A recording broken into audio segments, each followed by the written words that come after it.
Es momento de actualizar las noticias más importantes a esta hora. Esto es El Mundo Ahora de France 24 Español. Soy Jorge Hurtado y estos son nuestros titulares. Un acuerdo en vilo. El gabinete de guerra israelí retrasó la votación del acuerdo de tregua. Argumentan que Hamás estaba incumpliendo su parte sin ofrecer más detalles. Hamás niega que esté cambiando las reglas. Según medios israelíes, la aprobación del pacto sería este viernes.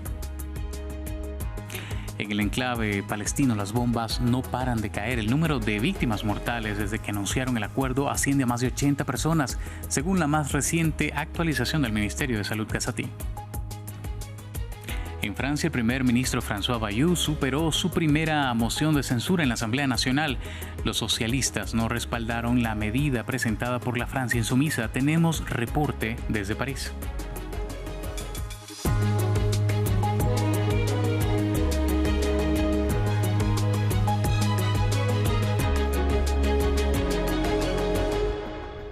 Comenzamos en Medio Oriente. Allí el acuerdo de tregua anunciado ayer entre Israel y Hamás está en vilo.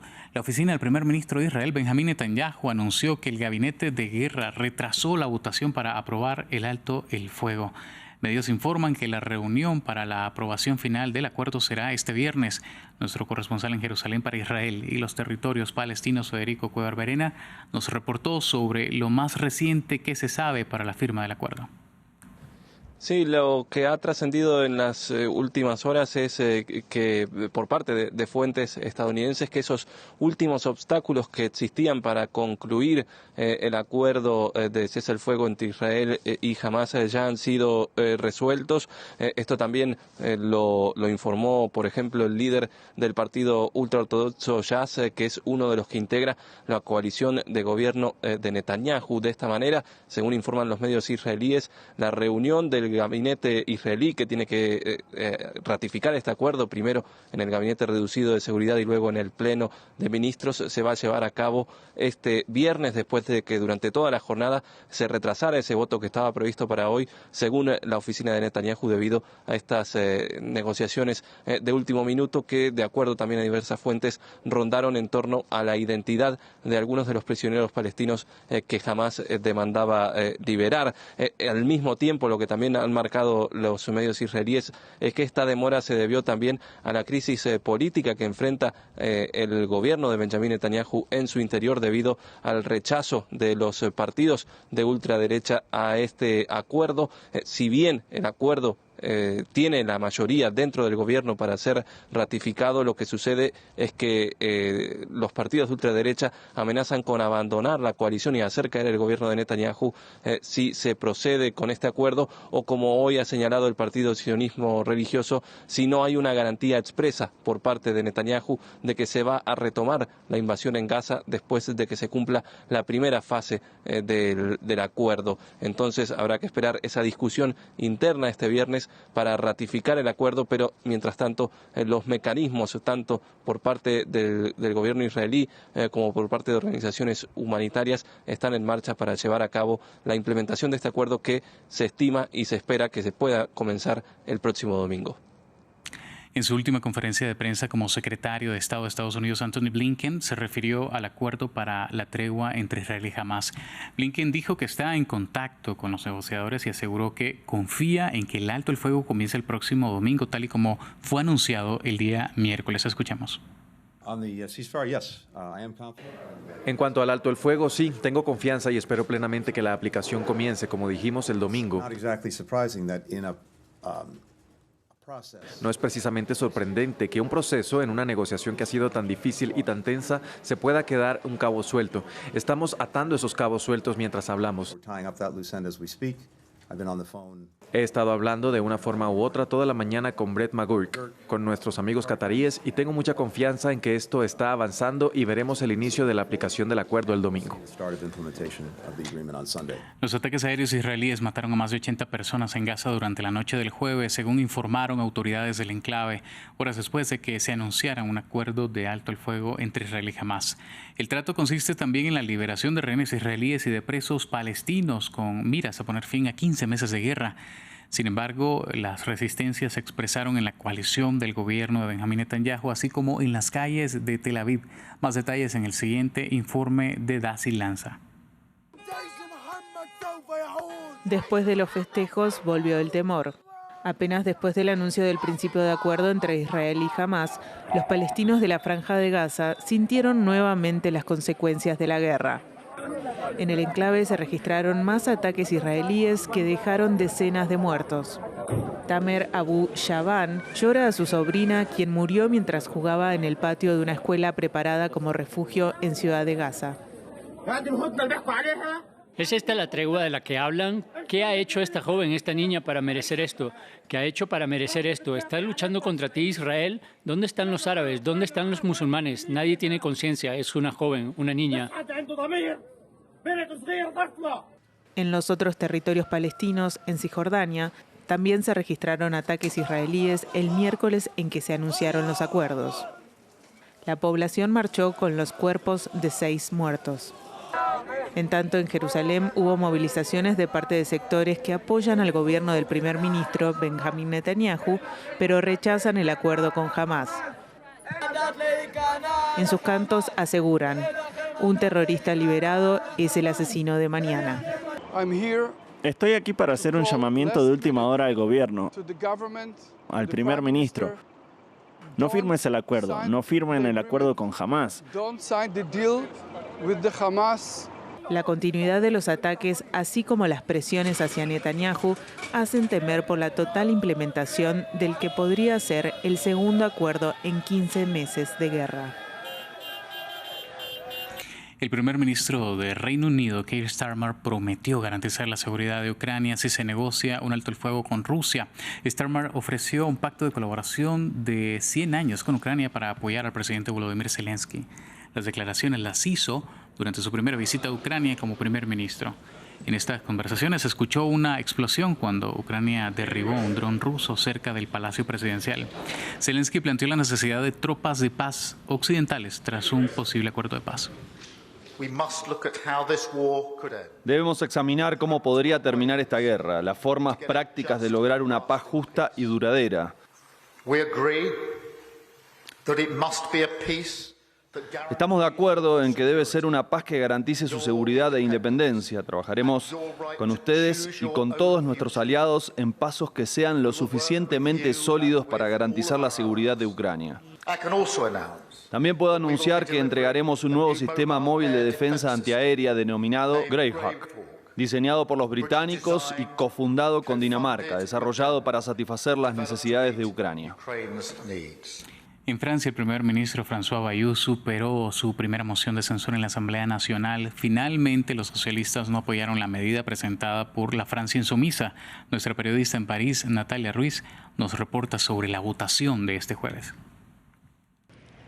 El gobierno de François Bayrou, que se ha salvado, entonces sí, como usted bien lo decía, de esta moción de censura. 131 votos a favor cuando se necesitaban 288 para que esta prosperara. Y a horas, pocas horas antes de que se diera este voto, aún no se sabía cuál era la posición del Partido Socialista. Muchísimas reuniones anoche, reuniones una vez más el día de hoy. Finalmente tomaron la decisión de no votar a favor. Sin embargo, es el secretario general de este partido, Olivier Faure, quien indicó que aunque habían tomado esta decisión, eso no significaba que el Partido Socialista no continuara siendo un partido de oposición, pero que sí estaba abierto al compromiso.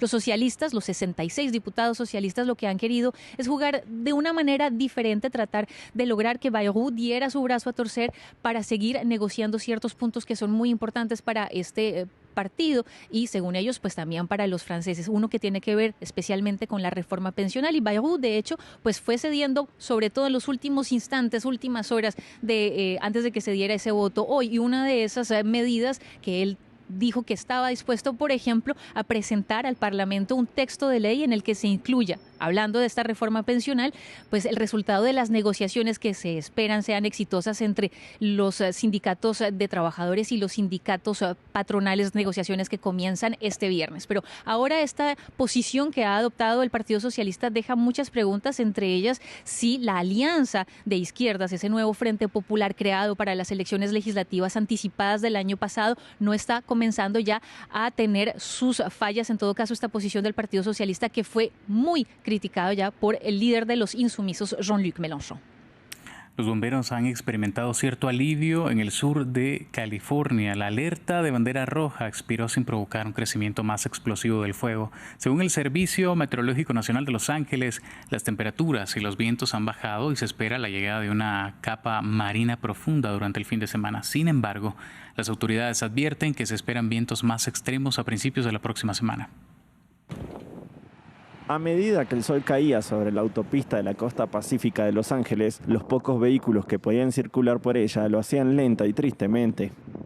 Barrios enteros a lo largo de la costa, antaño frecuentados por ricos y famosos, están ahora limitados a los equipos de búsqueda y rescate. Con al menos 30 personas desaparecidas, algunos peinan los restos en busca de cadáveres. Otros buscan objetos de valor que puedan devolver a los residentes.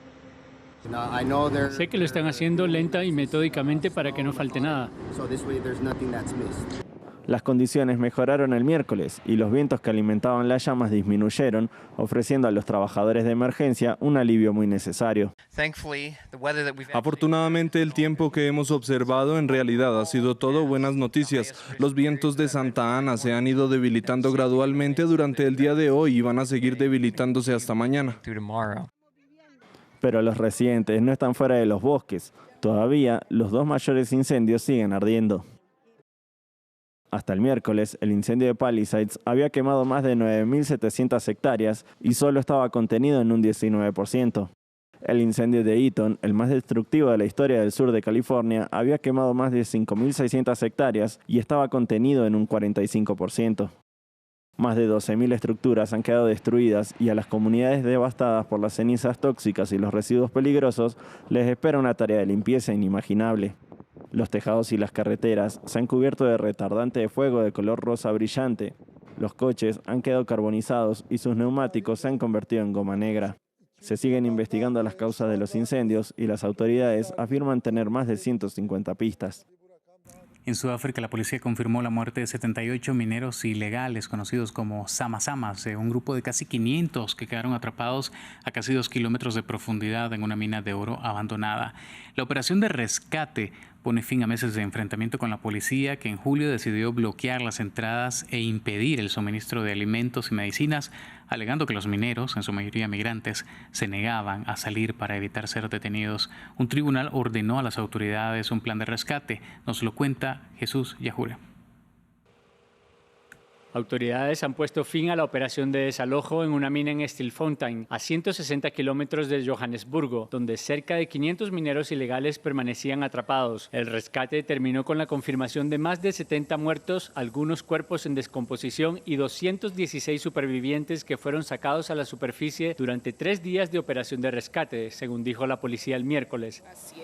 Lo que nos dijeron ayer los voluntarios es efectivamente cierto. Ya no hay mineros ilegales ahí abajo. El desempleo y las dificultades económicas empujan a miles de migrantes a la minería informal en fosos abandonados, una actividad peligrosa y a menudo mortal. En julio, la policía bloqueó el suministro de agua y comida para forzar la salida de estos mineros, lo que provocó duras críticas al gobierno. Los envíos se reanudaron en diciembre tras una orden judicial y la fuerte presión de activistas. Zimbabwe, Mozambique, where there is no life like here in South Africa.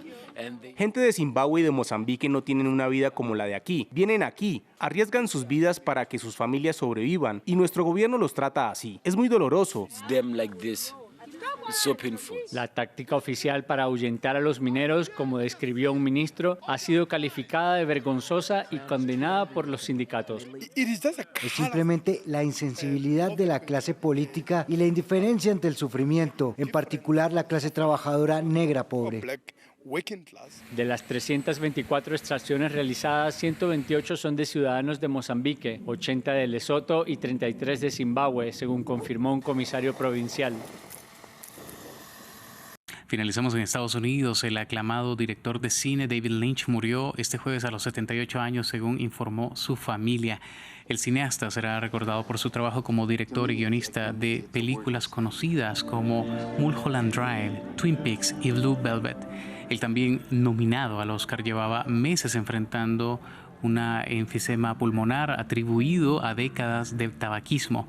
Sus seres queridos pidieron a los medios privacidad. Finalizamos esta edición. Nos vemos en la próxima.